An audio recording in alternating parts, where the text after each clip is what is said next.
बिस्मिल्लाहिर्रहमानिर्रहीम अस्सलाम वालेकुम dear students, how are you? I hope you'd be fine. ये हमारे पास न्यू सिलेबस मैथमेटिक्स और अपडेटेड एडिशन है। आपके पास हो सकता है एक्सरसाइज 5 भी हो, मेरे पास एक्सरसाइज 13 भी है। हम इसके अंदर कर रहे हैं area and perimeter of plane figure, जिसमें हमारे पास अभी तक ट्रेपीजियम और पैरेललोग्राम है। तो आज हम इसके क्वेश्चन नंबर 3 से ऑनवर्ड्स करेंगे। आप वीडियो एंड तक देखिएगा, स्किप मत कीजिएगा। अच्छी लगे तो प्लीज़ लाइक कीजिएगा और अपने फ्रेंड्स के साथ ज़रूर शेयर कीजिएगा।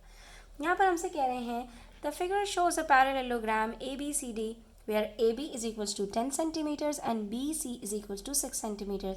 एक पैरेललोग्राम के अंदर उसकी प्रॉपर्टीज़ को जल्दी से रिकॉल कीजिए। तो इसकी जो ऑपोजिट साइड्स होती हैं वो हमेशा इक्वल होती हैं। अगर आपको इन्होंने ए बी की लेंथ बताई है, that is A B is 10 centimetres, तो उसकी जो ऑपोजिट साइड है डी सी वो भी 10 सेंटीमीटर्स की होगी। बी सी की लेंथ बताई है 6 सेंटीमीटर्स, तो आपके पास बी सी की अगर 6 सेंटीमीटर्स है तो ए डी भी 6 सेंटीमीटर्स की होगी। ठीक है, इसका मतलब है आपको पैरेललोग्राम की ऑल 4 साइड्स पता हैं। अब कह रहे हैं if D E is equals to 9 centimetres. D E कौन सी है? ये डी ई हमारे पास बी सी के ऊपर ऑपोजिट से एक परपेंडिकुलर ड्रॉप हो रहा है, यानी बी सी के लिए लेंथ हमारे पास डी ई मौजूद है। यानी अगर हम बी सी को अपनी बेस बनाते हैं तो हमारे पास उसके कॉरस्पॉन्डेंस में जो हाइट है वो मौजूद है। तो बस बड़े मज़े की बात है कि अगर हमें इन्होंने एरिया कैलकुलेट करने के लिए दे दिया तो हम सिंपली क्या करेंगे, base multiply by height, that is 6 multiply by 9, और हमारे पास एरिया कैलकुलेट हो जाएगा। अब देखते हैं क्या कह रहे हैं। Find the area the perimeter of the parallelogram.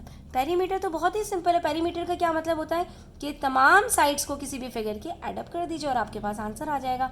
अब आपको ये तो पता चल गया कि ए बी की वजह से सी डी सी और बी सी की वजह से ए डी, आपको चारों लाइन लेंथ्स पता चल गई हैं और एरिया के लिए फॉर्मूला भी आपको पूरा समझ में आ गया। तो बस इसके अंदर हमने कुछ भी नहीं करना कि सारी वैल्यूज़ को पुट करेंगे और हमारा आंसर आ जाएगा। तो देखिए एरिया तो सिंपल है। एरिया निकालने के लिए हम बेस मल्टीप्लाई बाय हाइट करेंगे। बेस 6 सेंटीमीटर्स है, हाइट 9 सेंटीमीटर्स, आंसर आ गया। पेरीमीटर निकालने के लिए स्टूडेंट्स क्या करेंगे, एक लेंथ और एक ब्रेथ, यानी कि दो साइड्स लेंगे, उन दोनों को प्लस करेंगे और सीधा सीधा मल्टीप्लाई बाय 2 कर देंगे, क्योंकि बाकी दोनों भी तो इनके बराबर हैं। इसका मतलब क्या है, एक साइड और दूसरी साइड, दो साइड्स हैं, उसको डबल कर दिया हमने। अब आपकी मर्जी है, आप चाहे 10 प्लस 6 प्लस 10 प्लस 6 करें और चाहे आप इस फॉर्मूले से कर लें, जैसे कि आपके पास रेक्टेंगल का फॉर्मूला होता था जहाँ पर आप एक लेंथ और एक ब्रेथ को प्लस करके और जो उसका सम आता था उसको मल्टीप्लाई बाय 2 कर देते थे। ठीक है, तो जो मेथड आपको ईजी लगे आप यहाँ पर कर सकते हैं, कोई हार्ड एंड फास्ट रूल नहीं है। उसके बाद देखिए बड़े ही मज़े का क्वेश्चन है। क्वेश्चन नंबर 4 में हमसे कह रहे हैं the figure shows a parallelogram P Q R S. यहाँ पर एक पैरेललोग्राम है पी क्यू आर एस और इसके अंदर क्या है कि क्यू आर की हमें लेंथ बताई है 10 मीटर्स, ये बताई है इन्होंने 10 मीटर्स। और उसके बाद हमसे कहा कि एस टी, ये हमारे पास एक परपेंडिकुलर है, एक हाइट मौजूद है, पी क्यू की बेस है। ठीक है, अगर पी क्यू बेस बनाए हम तो उसकी हाइट हमें बताई है। एंड एस यू, यानी एस यू ये रही एक हाइट, ये एक और हाइट बताई है इन्होंने कि अगर हम क्यू आर को बेस बनाएं तो हमारी हाइट क्या होगी। ये दो चीज़ें इन्होंने हमें बताई हैं। Find the length of P Q, और हमसे कह रहे हैं कि पी क्यू की लेंथ आप हमें बता दें। अब आपने क्योंकि पैरेललोग्राम को अच्छी तरह से स्टडी कर लिया, आपको पता है कि पैरेललोग्राम के अंदर जो ऑपोजिट साइड्स होती हैं वो इक्वल होती हैं। इसका मतलब है कि अगर क्यू आर 10 मीटर्स है तो पी एस भी 10 मीटर्स होगी, पहली बात। और उसके बाद दूसरी बात यह है कि अगर हमें यहाँ पर एक बेस मालूम हो और हमें एरिया मालूम हो जाए तो हम आराम से यहाँ पर हाइट मालूम कर सकते हैं। कैसे कि एरिया का जो फॉर्मूला होता है, area is equals to base multiply by height, तो एरिया के साथ अगर हम गिवन हाइट या गिवन बेस को डिवाइड कर दें तो जो रिक्वायर्ड बेस या रिक्वायर्ड हाइट है वो हमें पता चल जाती है। लेकिन मज़े की बात यह है कि यहाँ पर इन्होंने हमें जो है वो एरिया नहीं बताया। अलबत्ता इन्होंने यहाँ पर हमें ये बताया है कि ये हाइट हमारे पास एस टी पी क्यू की है और ये एस यू हमारे पास क्यू आर की हाइट है। अब हम यहाँ पर पी क्यू की लेंथ कैसे कैलकुलेट करेंगे, ये हमने आइडेंटिफाई करना है। तो देखो यहाँ पर अगर हम पी आर क्यू देखें तो ये बेस है, ये गिवन है, और इसके कॉरस्पॉन्डेंस में हमारे पास एस यू, इसकी जो हाइट है वो भी गिवन है। इन दोनों की मदद से हम एरिया कैलकुलेट कर सकते हैं, बिल्कुल कर सकते हैं। इन दोनों की मदद से हम पहले एरिया कैलकुलेट करेंगे और जब एरिया हमारे पास आ जाएगा तो हम ये वाली हाइट को एरिया से डिवाइड करेंगे तो हमारे पास ये वाली बेस आ जाएगी। ठीक है, क्वेश्चन को सॉल्व करते हैं और फिर इसको और मज़ीद समझने की कोशिश करते हैं। तो देखिए हम यहाँ पे क्या कर रहे हैं, जो हमारे पास बेस और हाइट गिवन है उसकी मदद से हमने एरिया कैलकुलेट किया, 112 मीटर स्क्वायर आ गया। उसके बाद हम उसी एरिया की मदद से दूसरी साइड से जो है वो हाइट गिवन है तो बेस कैलकुलेट करने की कोशिश कर रहे हैं।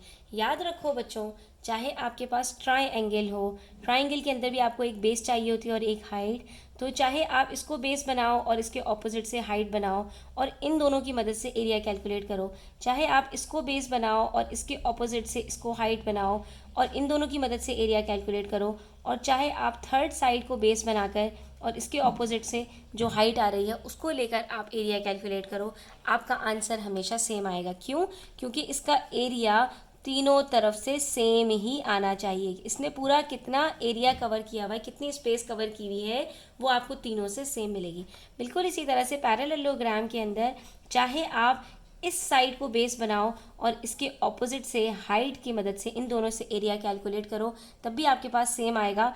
और चाहे आप इसको बेस बनाओ और यहाँ से आप अपने जो है वो हाइट कैलकुलेट करो और अब आप इन दोनों की मदद से अपना एरिया कैलकुलेट करो, आपके पास आंसर सेम आएगा। तो हमने यहाँ से कैलकुलेट किया, पहले हमारे पास क्या आंसर आया 112, तो यहाँ से जब कैलकुलेट करेंगे तब भी हमारे पास आंसर 112 आना चाहिए। इसके लिए हम क्या करेंगे, बेस को यहीं पर रखेंगे और यहाँ पर 112 को 8, क्योंकि यहाँ मल्टीप्लाई हो रहा है, दूसरी साइड पर जाकर इसको डिवाइड करवाएंगे। 8 1 जार 8, 8 into 14 is equals to base, और आंसर आ जाएगा हमारे पास base is equals to 14 meters. अब आप चेक कर सकते हैं कि हमारे पास यहाँ पर जो बेस है वो 14 सेंटीमीटर्स की है, हाइट गिवन है 8, इन दोनों को मल्टीप्लाई करूँ तब भी आंसर 112 आता है और इन दोनों को मल्टीप्लाई करूँ तब भी आंसर 112 आता है। ठीक है, तो इस तरह के क्वेश्चंस आपके पास आ सकते हैं जहाँ पर एक ही फिगर के अंदर दो साइड्स आपके पास गिवन होंगी, उसकी मदद से आप एरिया निकालेंगे और फिर बाकी दोनों साइड में से एक गिवन होगी, इस एरिया को यूज़ करते हुए फिर आप दूसरी साइड कैलकुलेट कर लेंगे। उसके बाद आ जाइए क्वेश्चन नंबर 5 की तरफ। ये हमारे पास एक ट्रेपेजियम का क्वेश्चन है। अब याद रखो, अगर इसका एरिया कैलकुलेट करना है तो हमने क्वेश्चन नंबर 1 और 2 में डिस्कस किया था कि हमें इसकी पैरेलल साइड्स पता होनी चाहिए और इसकी हाइट पता होनी चाहिए। ठीक है, तो हम इसका एरिया कैलकुलेट कर सकते हैं।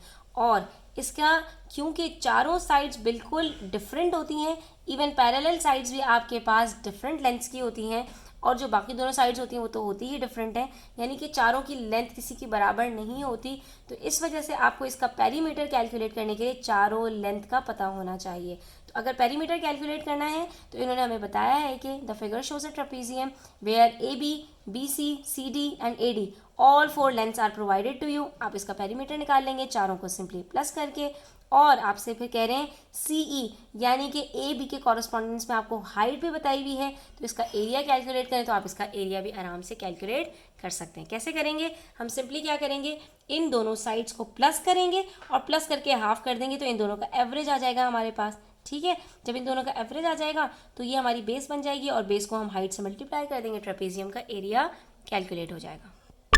तो देखिए हम यहाँ पे क्या करेंगे, a प्लस बी करेंगे 20 प्लस 35.5, उसको हाफ कर देंगे और हाफ करने के बाद हमारे पास जो आंसर आएगा वो क्या आएगा, 55.5 को हाफ करके देख लीजिए आपके पास क्या आंसर आ रहा है। 2 2 जार 4, बचा 1 5 15, 2 7 जार 14। ठीक है, माइनस किया 1.5, तो आपने फिर यहाँ पर पॉइंट लगा दिया, सही है। 2 7 जार 14, फिर 1 बचा, पॉइंट की वजह से 0 लगा के 2 5 जार, तो आंसर आ रहा है आपके पास 27.75। और जब आप इसको 15 से मल्टीप्लाई करोगे तो आपके पास आंसर आ जाएगा 416.25। ठीक है, ये आपका एरिया कैलकुलेट हो गया। एरिया कैलकुलेट करने के बाद पेरीमीटर निकालना कुछ भी मुश्किल नहीं है, चारों साइड्स को प्लस करोगे और आपका पेरीमीटर तो निकल आएगा। सिंपल, आपके पास 20 प्लस 35.5, ये तो आप दोनों ने प्लस किया हुआ, ये 55.5 आया हुआ है, प्लस 16 प्लस 18 करोगे तो आपके पास एक ही स्टेप के अंदर इसका आंसर आ जाएगा। तो 55.5 plus 16 plus 18 is equals to 89.5, और ये हमारा पेरीमीटर कैलकुलेट हो गया। ठीक है, पेरीमीटर कैलकुलेट करना तो बहुत सिंपल होता है। चलिए आज के लिए इतना ही, इंशाल्लाह नेक्स्ट वीडियो के अंदर हम इसके बाकी के 6-7 क्वेश्चंस करेंगे। तो अपना बहुत सारा ख्याल रखिएगा। अगर आप मुझसे ग्रुप ट्यूशन्स लेना चाहते हैं तो व्हाट्सएप पर कांटेक्ट कर सकते हैं, और वीडियो मेरी अच्छी लगे तो प्लीज़ लाइक कीजिएगा, अपने फ्रेंड्स के साथ शेयर कीजिएगा। चैनल पर नए हैं तो सब्सक्राइब करते जाइएगा। अल्लाह हाफ़िज़।